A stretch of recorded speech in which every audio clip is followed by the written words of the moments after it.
Here we have a 2018 BMW 435D XDRIVE M Sport. Now this vehicle comes with the grey exterior paintwork. We also have the two black kidney grills. We have the carbon fibre front splitter just there. We have the 20-inch alloy wheels as well. We also have the M Performance kit, which includes the side skirt extensions along the bottom, colour-coded door handles. We also have the black door mirrors and the black trim as well around the windows. Shark fin antennae up top. We have the carbon fibre rear spoiler as well just there, if the camera will pick it up.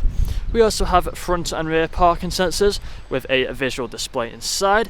We have the rear diffuser with the twin pipe exhaust as well. And then if we come around to the driver's side and take a look at the interior. So inside of here you'll find we have the full leather interior just there, electrically adjustable. The driver's side has the memory function. They're also both heated as well at the front.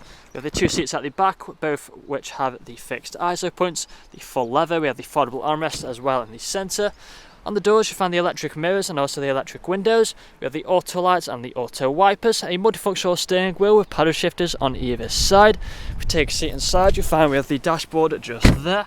We also have the main infotainment screen, which has the lights of the sat-nav, all the shortcuts down here, so we have a range of media such as the Bluetooth audio. We have the DAB radio, we have the gear stick just there, the different drive modes as well, manual handbrake. But that's all I'm going to show you guys today. Once this vehicle gets a full valid, we'll do a more depth video. If you'd like to find out more, please check out the website. Thank you for watching.